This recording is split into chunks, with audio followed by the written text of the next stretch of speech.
ایک صاحب کہنے لگے مجھے، ایک اللہ والے ہیں، کہنے لگے کہ ایک جوان میرے پاس آیا اور کہنے لگے جی میرے پاس ایک اسم اعظم ہے، جو مسئلہ بھی ہو چٹکیوں میرا حل ہو جاتا ہے۔ تو میں نے اس سے کہا کہ مجھے بھی بتا دے کہ وہ اسم اعظم کیا ہے، مجھے بھی بتا دے۔ کہنے لگے کہ میں اپنی اماں کے نا پاؤں دبانا شروع کر دیتا ہوں، اس کو تیل لگانا شروع کر دیتا ہوں، دبانا شروع کر، اور دل ہی دل میں دعا مانگتا ہوں کہ مولا تو نے خود تک کہا ہے اپنے حبیب کی زبان سے کہ ماں کے قدموں کے نیچے جنت ہے، اور اے اللہ ان جنت تو ان قدموں کے نیچے سے جنت تو مل سکتی ہے، اور جنت وہ ہے جس میں اربوں خربوں سال اللہ پھر نکالیں گے بھی نہیں۔ تو یا اللہ میری دنیا میں زندگی کے ایسے مسائل ہیں، مشکلات ہیں، پریشانی ہیں، وہ نہیں ہو سکتی، اللہ میرے وہ مسئلے حل کر دے، وہ پریشانی دور کر دے، وہ الجھن دور کر دے، وہ مسئلہ وہ گنجن کرتے کرتے کرنے لگے کہ میں جب بھی پریشانی ہوتی ہے بس اماں کے پاؤں دباتا ہوں اور ان کے خدمت کرتا ہوں اور دل ہی دل میں دعا مانگتا ہوں، اور بس۔ مجھے ایک جوان نے کراچی میں ایک بات کہی، یاد آئی اچانک، وہ بھی سنا دوں آپ کو، سناؤں؟ عجیب بات۔ کہنے لگے کہ ہم گھر میں رہتے ہیں، اماں بڑھاپے کی وجہ سے چچڑی ہو گئی، حالات کی وجہ سے بیچاری جو ہے وہ کچھ سخت مزاج ہو گئی، بہویں ہیں، پھر ہر بہو کا اپنا مزاج، بچے ہو جاتے ہیں، پھر بچوں کی آپس میں جنگ، گھر میں ایک ہنگامہ۔ وہ کہنے لگے ہمارا چھوٹا سا گھر ہے، تو میں پریشان تھا، کچھ میرے مسائل تھے معاشی کاروباری، محنت کر کر کے کہنے لگے میں وہ شخص ہوں جس نے خچر اور گدھے کی طرح محنت کی ہے پر حاصل کچھ نہیں ہوا۔ تو میں کہنے لگے ایک دفعہ پریشان حال تھا، بس میں بیٹھا ہوا تھا، ایک شخص نے نا پان کی پیک پھینکی، وہ ہوا اڑتی میرے پر آ گئے، مجھے بڑا غصہ آیا، میں نے صاف کیا، کپڑے پہ نشان چھوڑ گئی۔ ایک صاحب نے مجھے پانی کی بوتل تھی وہ دی، میں نے دھوئی، ان صاحب کو پتا چلا کہ ان کے ساتھ یہ ہوا، کہنے لگا وہ آئے معافی مانگ لیں گے، معذرت کرنے لگے کہ میں نے جان بوجھ کے ایسے نہیں کیا۔ کہنے لگے میرا دل تو نہیں چاہ رہا تھا، میں نے کہا اچھا ٹھیک ہے معاف کیا۔ کہنے لگے وہ جا کے بیٹھ گئے، ایک صاحب اور بیٹھے تھے، وہ ایسے یہ سارا منظر دیکھ رہے تھے، اٹھے کہنے لگے تجھے ایک بات بتاؤں،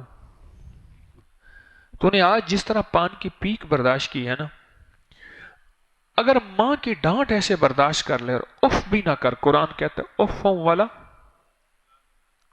ولا تنہرہما، ایسے نہ کر، اور ان کے اپنے لہجے میں میٹھا لے جا اور دھیما لے جا اور ٹھنڈا لے جا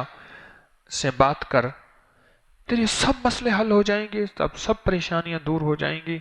اور تیری سب الجھنیں ختم ہو جائیں گی، اور تو مالا مال ہو جائے گا۔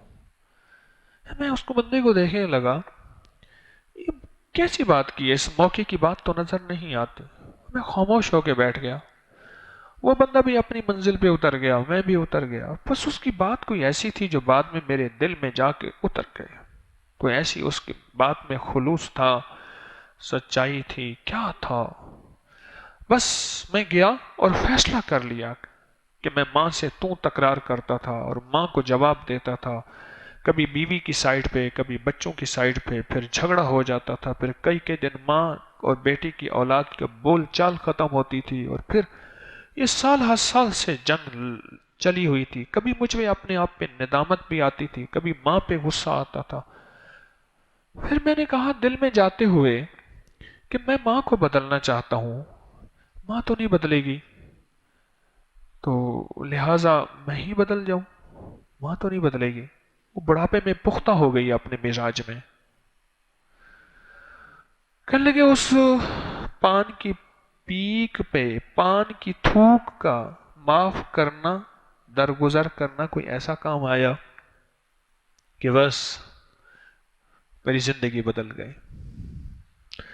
اور کہا میں نے اپنے آپ کو بدلنا ہے، اور میں نے اپنے آپ کو بدل دیا ہے۔ جب اس دفعہ گھر میں گیا تو میں کچھ اور تھا، گھر میں جاتے ہی پھر وہی ہنگامہ، تیری بیوی نے یہ کہہ دیا، بچوں نے یہ کہہ دیا، بیوی کہے تیری ماں نے یہ کہہ دیا، وہ کہے یہ کہہ دیا، کہا کہ میرے منہ سے میٹھے بول میٹھا لے جا، دھیمی بات، اور ایسے انداز سے میں نے بات کی، پہلے تو دونوں حیران تھے، پھر انہوں نے کہا شاید یہ آج کوئی خوش آیا اپنے دوستوں سے، اس لیے کوئی سڑا ہوا نہیں آیا۔ پھر کہنے لگے کہ میں ایک دن ایسا، 2 دن، آخر بول پڑے تجھے کیا ہو گیا ہے؟ اس نے کہا مجھے تھوک سے نصیحت ملی، تھوک سے نصیحت ملی۔ اور وہ کیسے؟ اس نے کہا ایسے میں بس میں بیٹھا ہوا تھا اور ایک صاحب نے ایسے پان سے تھوکا اور میرے کپڑے پہ آ گیا، اور وہ بیچارہ مجھ سے معذرت کرنے لگا، دوسرا بندہ تھا اس نے بوتل دی، پانی دھو دیا، میں نے وہ اوپر اوپر سے معاف کر دیا، دل تو نہیں چاہتا تھا۔ ایک کوئی اللہ والے بیٹھے تھے، دانا آدمی، انہوں نے مجھے یہ نصیحت کر دی، پتہ نہیں انہوں نے میرے دل کی اندر پڑھ لی تھی کیفیتیں، جذبے، اور انہوں نے مجھے نصیحت کر دی، اور پھر پتہ نہیں پھر کیا ہوا، میں خود بخود ہی بدل گیا، نہ چاہتے ہوئے۔ میں نے ان کی نصیحت پہ پہلے اعتراض بھی کیا کہ یہ کون سا موقع تھا اس بات کرنے کا، پھر میں خود ہی بدل گیا، اور جب میں خود بدل گیا تو بس،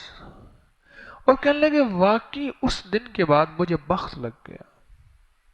دولت، میرے مسائل حل ہوئے، میری مشکلیں دور ہوئیں، میری ناکامیاں ختم ہوئیں، میری الجھنیں، پھر میں نے اماں سے حال پوچھنا شروع کر دیا، بیوی کا بھی خیال رکھتا تھا، ماں کا بھی خیال رکھتا تھا، اور ماں کا حال احوال پوچھتا تھا، اماں کی خیر خبر پوچھتا تھا، کرتے کرتے مجھے احساس ہوا کہ وہ کوئی خضر تھا، کوئی اللہ کا دوست تھا جس نے مجھے یہ نصیحت کر دی، کوئی اللہ کا دوست تھا۔ اور میرے دن رات بدلے بھی اس وقت جب میں نے اماں اور اپنی بیوی کے حالات اور بچوں کے حالات میں اپنے آپ کو ٹھنڈا کیا، اور اماں کے ساتھ لہجہ، اف تو بڑی بات ہے کہ اپنے لہجے کو بالکل زیرو کر دیا، جبکہ میں بولنے کا ہیرو تھا،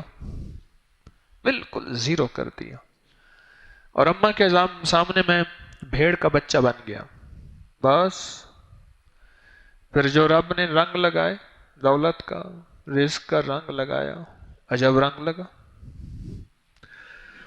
مجھے ایک دفعہ وہ فلیٹ میں لے گیا، سیڑھیاں چڑھتے چڑھتے میرے تو گھٹنے ختم ہو گئے، ایک تنگ و تاریک فلیٹ تھا، جگہ جگہ کے لیک تھا، کاکروچ تھے اس میں، فلیٹ میں لے گیا، کہنے لگا یہاں سے رنگ لگا ہے، یہاں اماں کے ساتھ رہتا تھا، اور آج ماشاءاللہ کراچی میں اس کا بہت بڑا گھر ہے، 500 گز کا گھر ہے، تقریباً 1 کنال کا۔ اور اماں کی اس کیفیت پہ بس جم گیا کہ اماں کے سامنے میں نے سخت نہیں بولنا، اماں کے سامنے میں نے نرم، بس بالکل ریشم کی طرح، اور بیوی کو بھی پیار دینا ہے، محبت دینی ہے، رسپیکٹ دینی ہے، اور اماں کو بھی۔ کام بن گیا اس کا۔ آج وہ بندہ ہے جو رزق و دولت میں ماشاءاللہ بہت آگے ہے، رب نے اس کو نوازا ہے۔ جو اماں کی دعائیں ساتھ ہوئی نا، پہلے اماں کا دل چیر دیتا تھا، دعائیں نہیں نکلتی تھی، اب سہ جاتا ہے، اماں اپنی بھڑاس نکال دیتی ہے، پھر اماں کا دل ٹھنڈا ہوتا ہے، اماں بیٹھ کے دعائیں مانگتی ہے، کام بن جاتا ہے۔ وعبقری حسان